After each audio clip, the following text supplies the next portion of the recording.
Mesdames et messieurs, chers amis, nous sommes très heureux de vous retrouver ce soir avec l'ensemble de mes vice-présidents pour cette traditionnelle cérémonie de vœux. Parce que vous le savez, dans notre territoire, nous sommes attachés à ce premier rendez-vous de l'année, qui est d'habitude un véritable moment de rassemblement. Et il est d'ailleurs traditionnellement l'occasion de nous réunir nombreuses et nombreux pour échanger et partager, au-delà du discours, un moment amical et chaleureux. Malheureusement, cette année, le contexte sanitaire nous contraint à opter pour un format différent, mais nous avons souhaité maintenir cette cérémonie en distanciel. Parce que nous sommes persuadés que dans toutes les périodes, il faut savoir tirer les meilleures situations, et même si nous ne sommes pas ensemble physiquement ce soir, le numérique nous permet de rester en lien. Mais nous avons aussi voulu aller plus loin, et c'est pourquoi nous vous proposerons dans cette cérémonie de vœux un peu remaniée, de poser, si vous le souhaitez, vos questions par écrit, en commentaire. Vous pourrez poser toutes les questions et nous répondrons d'ici demain à vos interrogations. Il est indispensable que dans cette période si singulière, notre vie démocratique puisse se poursuivre le plus normalement possible. Avant de démarrer, je souhaite tout d'abord saluer l'ensemble de mes vice-présidentes et de mes vice-présidents de la communauté de communes qui m'entourent. Parce que vous le savez, c'est une nouvelle équipe pour un nouveau mandat. En effet, nous sommes réélus depuis le mois de juin et je veux remercier chacune et chacun d'entre eux pour leur travail, pour leur implication à mes côtés. Je veux vous présenter rapidement Florent Brunet, mon premier vice-président en charge des finances, du personnel et de l'administration générale, également maire d'Autrive. Patricia Boisdin, en charge de la santé, de la transition écologique et solidaire et également maire d'Anneyron. Aurélien Ferlet, vice-président en charge de l'économie, de l'emploi et du numérique, également maire de Morat-sans-Valoir. Marie-Christine Pro, en charge de l'action sociale et des familles, également maire de Ponsat. Philippe de la Placette, en charge de l'aménagement du territoire, de l'urbanisme et des projets structurants, maire de Champagne quant à lui.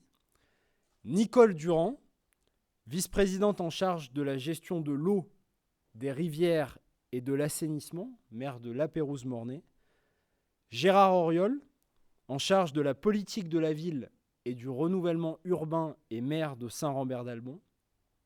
Christelle Reynaud, en charge de l'éducation artistique et de la programmation culturelle et maire d'Andance. David Bouvier, en charge de l'agriculture et des forêts, maire de Ratières. Aline Hébert, en charge de la politique en faveur de l'habitat et maire de Saint-Martin-d'Out. Frédéric Chenevier, en charge des relations aux communes, de la mutualisation et du sport, et maire d'Andancette. Et Jérôme Kerr, en charge des écomobilités et des déplacements, et maire de Saint-Uze. Je voulais prendre ces quelques instants pour vous les présenter, pour vous redonner leurs fonctions, puisque c'est une nouvelle équipe qui m'accompagne dans ce nouveau mandat. Et je veux vous dire qu'ils sont d'ores et déjà à l'œuvre et au travail pour notre territoire. Je souhaite également démarrer ce discours par remercier les maires et souligner notamment dans cette période si difficile le travail remarquable des 35 maires de Portes de Dromardèche et de leurs élus municipaux pour cette implication exemplaire dont ils font preuve depuis maintenant des mois, dans des conditions parfois difficiles, et pour certains dont c'est le premier mandat, avec toute la difficulté que les différentes situations que nous connaissons depuis le mois de mars ont pu créer. Ils sont, vous êtes, mesdames, messieurs les maires, des repères rassurants pour les habitants et surtout les garants du bon fonctionnement de notre République et du bon fonctionnement de notre démocratie. Et dans un moment et dans une période où parfois les populismes, les complotismes toutes les difficultés et les images même terribles qui nous venaient hier soir des États-Unis montrent à quel point notre système démocratique peut être fragile. Les maires dans notre République font partie de ce socle essentiel pour nous permettre de tenir debout et je veux véritablement les remercier ce soir. En cet instant, permettez-moi également d'avoir une pensée toute particulière pour Freddy Martin-Rosset qui nous a quittés il y a quelques semaines. Il fut le premier président de Portes de Dromardèche. C'était un ami fidèle, toujours engagé pour le bien commun et le progrès social. Et en cet instant, nous pensons toutes et tous à lui. Chers amis, nous sortons d'une année très éprouvante. Depuis de longs mois, la Covid-19 met notre lien social à rude épreuve et nous oblige à réinventer notre quotidien.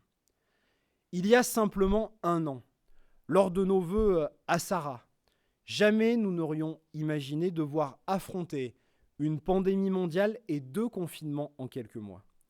Nous avons dû jongler entre attestation papier, limitation de déplacement en zone verte, orange, rouge, des changements inédits depuis plus de 70 ans dans notre manière de fonctionner. Nous avons dû prendre le pli des réunions en visioconférence et pratiquer massivement le télétravail. Et surtout, nous avons dû vivre en voyant tous nos projets bousculés, modifiés, chamboulés. Ne pas pouvoir sortir de chez soi pour aller prendre un café, travailler ou simplement voir ses petits-enfants est devenu dans cette période très difficile. Vous êtes nombreuses et nombreux d'ailleurs à m'avoir dit ces derniers mois que ce manque de liberté et de projets personnels et surtout de liens humains était très éprouvant. Je le partage. J'ai une pensée d'ailleurs toute particulière pour les personnes seules et isolées, pour les personnes qui ont connu dans leur entourage ou dans leur famille des drames liés au Covid. Et je veux avoir une pensée toute singulière également pour notre jeunesse qui voit ses envies, ses projets et ses rêves fracassés par ce virus depuis près d'1 an. Poursuivre sereinement ses études ou se lancer sur le marché du travail est aujourd'hui bien difficile.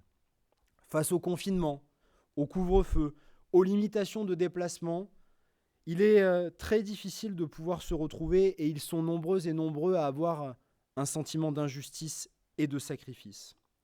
Tout aussi nombreux, vous avez été à me faire part de vos interrogations quant aux hésitations et changements de cap successifs de la part de nos dirigeants nationaux. Alors que s'élève la demande des citoyens pour une protection forte, pour un bouclier efficace face aux conséquences de cette crise sanitaire et économique, il a été ressenti un certain flottement parfois ces derniers mois de la part des plus hautes autorités. Si ce virus nous impose d'anticiper, d'avoir un coup d'avance qui nous a malheureusement manqué parfois, c'est précisément là où la rapidité et l'agilité des collectivités locales, des mairies, des départements, des régions, des communautés de communes sont si précieuses. Parce que face à une situation inédite, 2 options s'offrent alors à nous, la résignation ou l'action. Eh bien, nous avons fait le choix résolu et déterminé de l'action. Alors que nous apprenions bien souvent comme vous les informations la veille pour le lendemain, sans une explication précise des décisions prises, il a fallu s'adapter au mieux afin de répondre à l'urgence sanitaire et aux angoisses face à cet inconnu qu'était le virus. Grâce à l'engagement des médecins et professionnels de santé de notre territoire, nous avons pu ouvrir, dès le mois d'avril, une cellule Covid au sein de l'hôpital de Saint-Vallier pour permettre de faire des consultations médicales et vous permettre à chacune et chacun d'avoir un suivi médical sous la direction du docteur Philippe Mondon, que je veux remercier ce soir.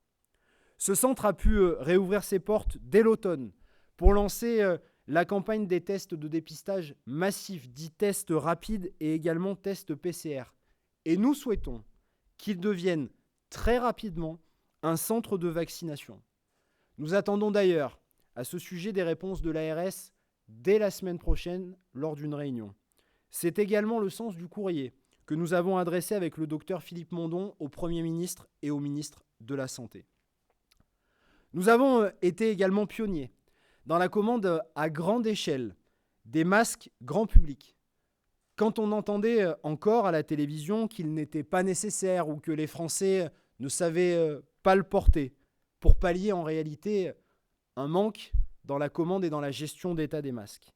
Ici, en porte de Dromardèche, plus de 50 000 masques ont été gratuitement distribués grâce au travail remarquable des entreprises locales Az, Amante, Toptex à Claveyson ou encore Chamatex en Ardèche. Nous avons aussi très vite pris les devants concernant les masques taille enfant en fournissant aux familles dès le printemps. Mais notre rôle était également d'anticiper ce qui est en réalité la deuxième vague, les répercussions économiques et sociales de cette crise. Parce qu'avec l'ensemble des élus qui m'entourent, il ne nous était pas pensable d'imaginer qu'un artisan, qu'un commerçant, qu'un restaurateur, qu'un hébergeur puisse mettre la clé sous la porte parce qu'il n'aurait pas été assez accompagné malgré un soutien très fort de l'État. Nous avons ainsi décidé de déployer un plan de soutien exceptionnel de 750 000 € d'aide directe injectée dans les entreprises, ouvert à toutes les entreprises ayant eu une fermeture administrative ou une perte de 50% de son chiffre d'affaires. Nous avons, à la fin de l'année, également souhaité soutenir nos commerçants, nos commerces locaux, avec une action inédite. 15 € achetés égale 15 € offerts. Cette invitation au consommé local a permis de doubler non seulement votre pouvoir d'achat, mais aussi, je vous l'annonce ce soir, d'injecter plus de 200 000 € d'argent direct dans les commerces au moment des fêtes, période commerciale cruciale, après un deuxième confinement subi en quelques mois par nos commerçants. Face à cette situation inédite, nous n'avons jamais hésité et nous n'hésiterons pas dans les semaines et mois qui viennent à sortir des sentiers battus. Beaucoup nous disent « ce n'est pas possible, ça ne se fait pas comme ça, les lourdeurs administratives peuvent empêcher les choses ». Mais ici, nous sommes combatifs et nous pensons l'inverse, pour une raison très simple.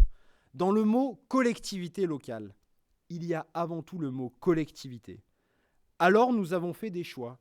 Oui, nous avons fait des choix politiques importants que je viens de vous énoncer, avec des conséquences financières lourdes, mais que nous assumerons parfaitement.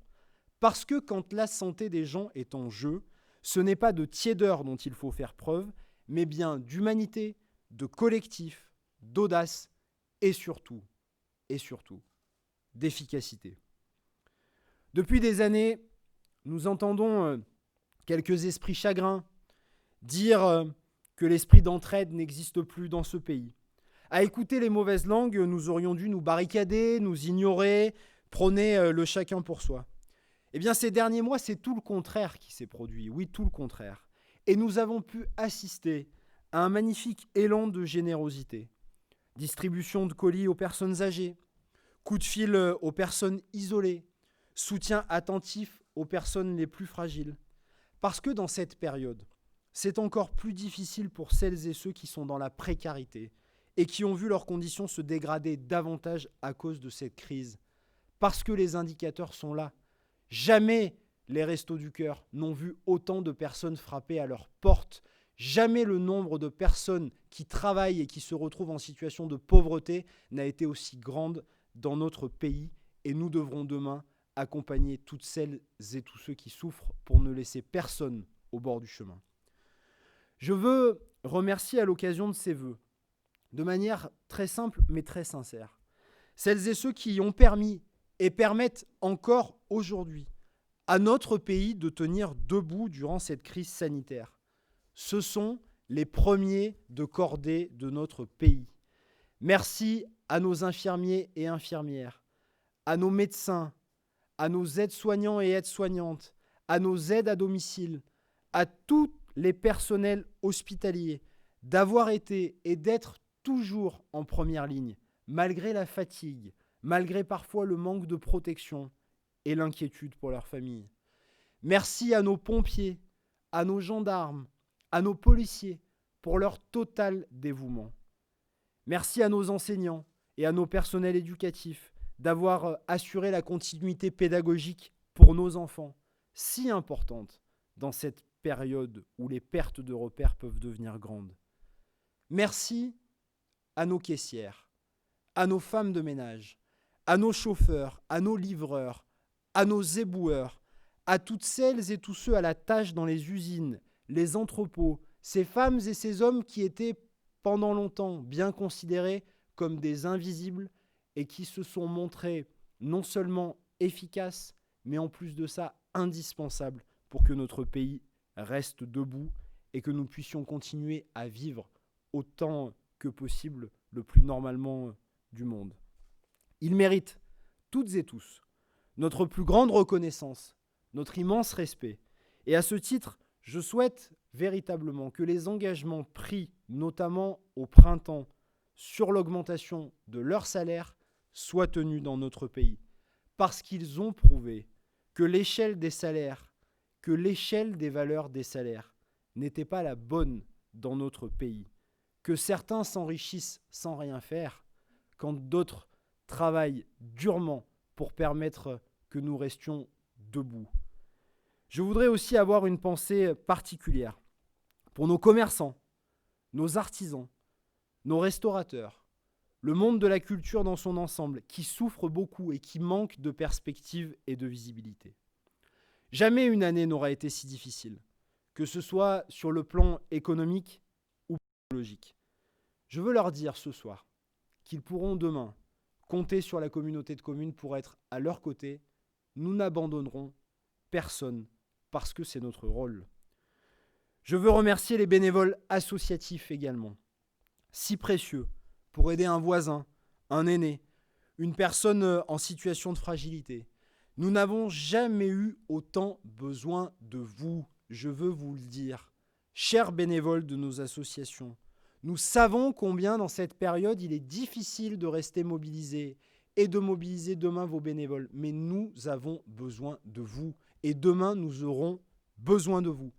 Parce que dans notre pays, le lien social est indispensable et il se fait et se crée grâce au tissu associatif. Et là encore, nous serons à vos côtés pour vous accompagner. Enfin, je veux remercier également très sincèrement l'ensemble du personnel des services publics, de nos mairies et particulièrement du personnel de la communauté de communes. Cette année a été évidemment très particulière, mais ils se sont toujours adaptés avec énormément de rigueur, de réactivité et de sang-froid quand c'était parfois difficile, qu'ils en soient sincèrement remerciés. Tous ensemble, nous avons prouvé que face aux épreuves, nous pouvons être unis et solidaires. C'est l'une des grandes leçons de cette année 2020 qui vient de s'écouler et que je veux retenir et que nous continuions à avoir en tête. Certains trouvaient notre modèle social dépassé. Certains pensaient que ce modèle était devenu totalement archaïque. Mais plus que jamais, il a prouvé l'inverse. Parce que c'est la protection qu'offre notre modèle social unique au monde qui nous a permis de mieux tenir que d'autres pays. Et je pense que nous pouvons en être collectivement fiers. Mes chers amis, une nouvelle année s'ouvre à nous. Et je vous le dis en toute sincérité, vous pouvez compter sur nous, elle ne sera ni celle de la résignation, ni celle du renoncement. Les espoirs nés des différents vaccins ouvrent de nouvelles perspectives. La crise sanitaire et ses multiples rebondissements n'est malheureusement pas terminée. Et pour y faire face, il faudra demain non seulement compter sur plus de débrouille de la part des habitants, mais surtout d'un cap plus clair que je souhaite en ce début d'année 2021 de la part de nos dirigeants. Parce qu'en tant qu'élus locaux, nous sommes en première ligne, nous sommes prêts à beaucoup de sacrifices, mais nous avons besoin d'un cap clair. Le cap clair, c'est notamment d'instaurer un véritable bouclier social.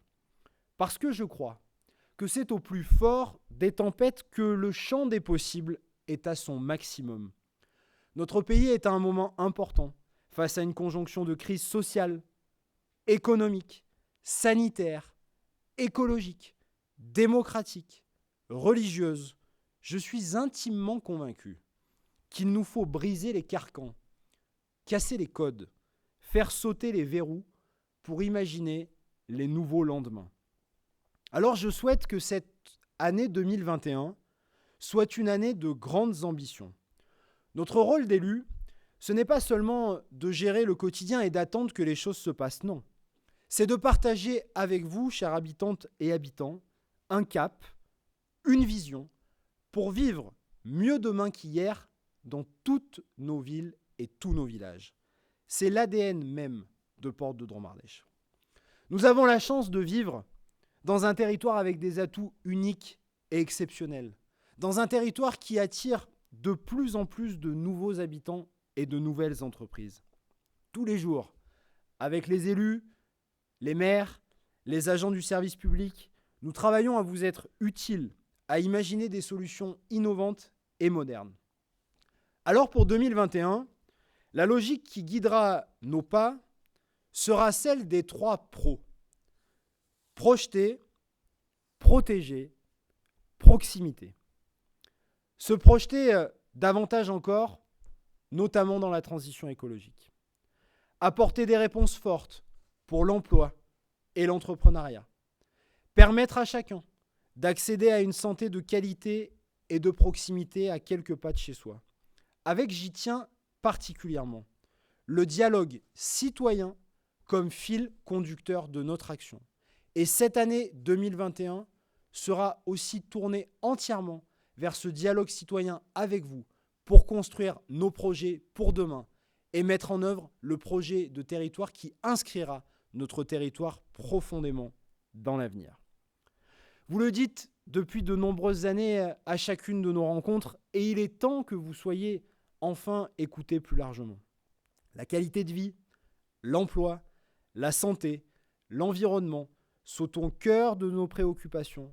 Nous y répondrons chaque jour. En 2021, comme durant tout notre mandat, nous allons poursuivre notre engagement sans faille pour la transition écologique et sociale. Des informations dramatiques nous parviennent tout azimut et les événements climatiques nous obligent à passer à la vitesse supérieure. On ne peut plus attendre. Quand nous avons connu, comme ce fut le cas en 2020, l'année la plus chaude que nous n'ayons jamais connue, il est temps de repenser le combat contre le changement climatique. C'est un impératif. Mais cet impératif nous oblige également, et nous ne devrons pas demain opposer fin du monde et fin du mois, parce que ce ne sont pas toujours les mêmes qui devront payer la facture de la transition écologique. Nous devrons trouver, et nous trouverons avec vous, les solutions innovantes pour demain. Parce que nous souhaitons que Portes de Dromardèche soit exemplaire sur la lutte contre le réchauffement climatique et pour la transition écologique et sociale.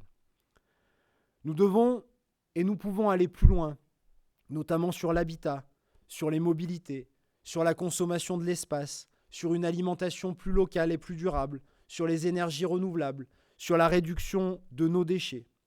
Et là aussi, nous devrons faire preuve d'esprit d'initiative. Nous en avons non seulement la capacité, mais aussi les ressources.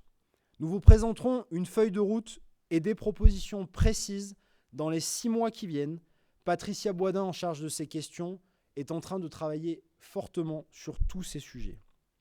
Sur le front de l'emploi, nous allons accélérer et accentuer encore notre stratégie offensive enclenchée depuis 2014. Nous voulons non seulement protéger les demandeurs d'emploi et les entreprises, les jeunes en recherche d'alternance ainsi que les TPE en agissant tout azimut et sur tous les fronts. Parce que nous savons que ça marche. Oui, ça marche. Quand on s'engage pour la bataille contre le chômage, quand on veut créer des emplois, quand on travaille main dans la main avec les entreprises, on sait que ça fonctionne.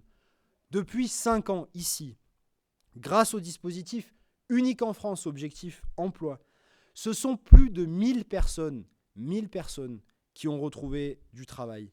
Alors nous continuerons de le faire, nous continuerons de lutter contre le chômage parce que nous considérons avec mes vice-présidentes et vice-présidents que le travail, c'est ce qui nous donne une place dans la société, c'est ce qui nous donne notre dignité, c'est ce qui permet à chacune et à chacun de pouvoir s'émanciper, de se construire, de réussir et de faire réussir les autres, sa famille et ses engagements, et tout simplement pouvoir vivre heureux.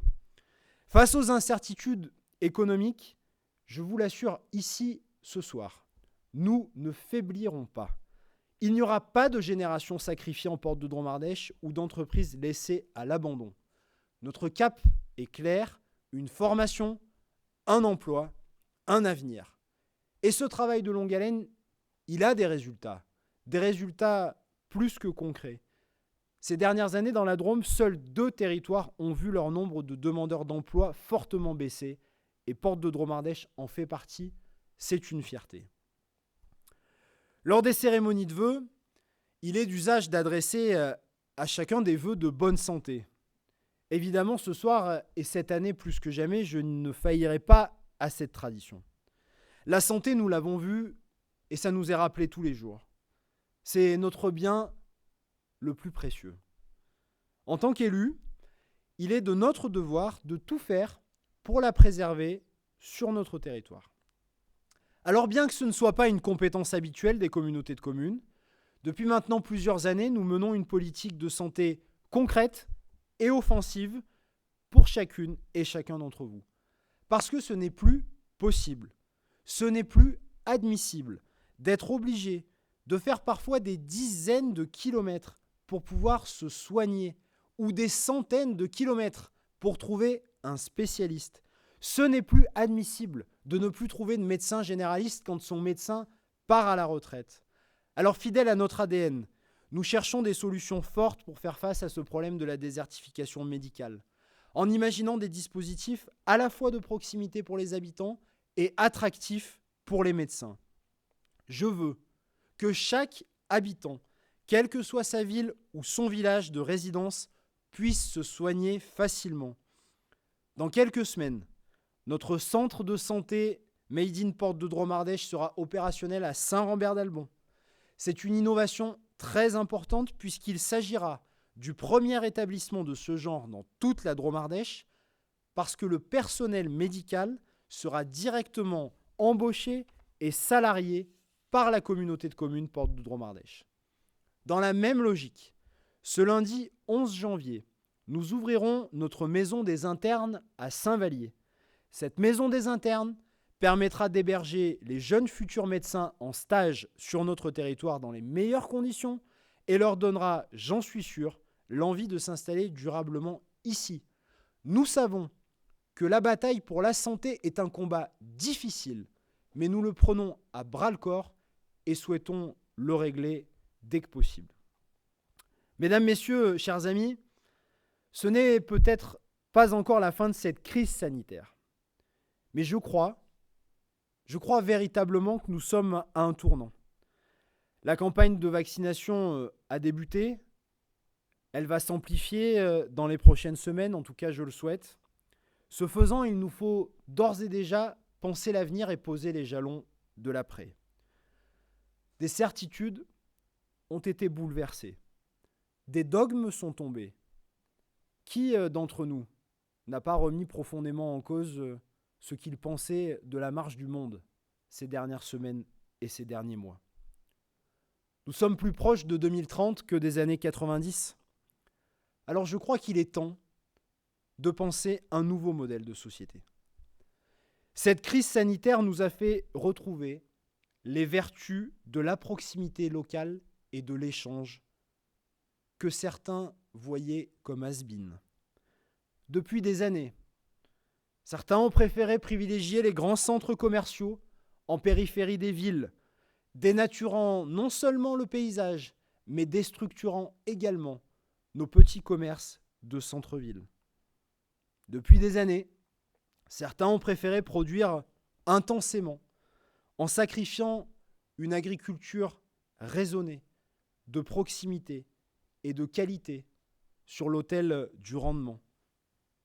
Pendant ce temps, nos services publics ont été réduits, affaiblis. Nos hôpitaux de proximité ont été parfois fermés. On a trouvé intelligent de vouloir fermer les urgences de l'hôpital de Saint-Vallier la nuit, par exemple. Eh bien, cette crise, elle nous a pourtant montré combien nous avions envie et besoin de retrouver cette proximité, de retrouver nos petits commerces, de retrouver une alimentation saine qui vient de nos agriculteurs locaux. Combien nous avions besoin de verdure, d'espace, de moments de retrouvailles, de moments de rassemblement, de convivialité tels qu'on sait les faire dans nos villes et nos villages. Elle a montré combien nos services publics étaient non seulement nécessaires, mais indispensables à la vie et au fonctionnement de tous les jours. En somme, je crois que cette crise, elle nous alerte sur une chose simple. La vie peut être plus simple, plus respectueuse de l'environnement, plus respectueuse des services publics. Une vie qui retrouve son sens, l'essence premier du vivre ensemble. Je crois qu'en tant qu'élu, il est de notre devoir d'accompagner ce changement.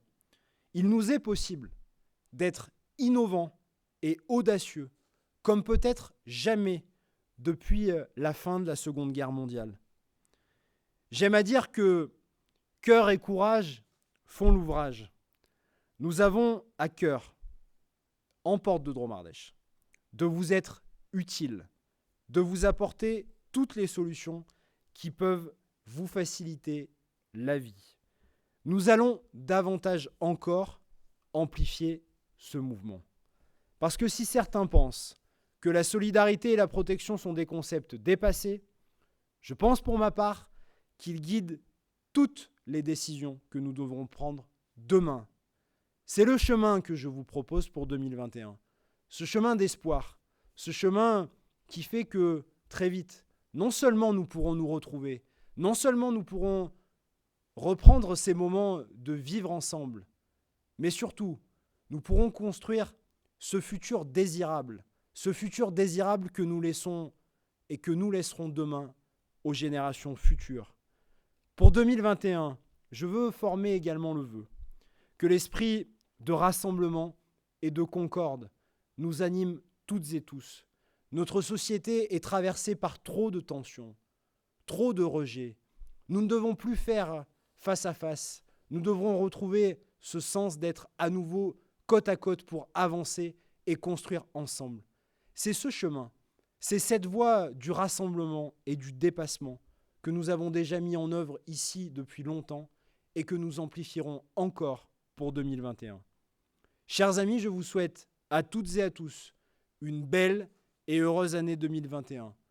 Prenez soin de vous, restez prudents, vive Porte de Dromardèche, vive la République et vive la France.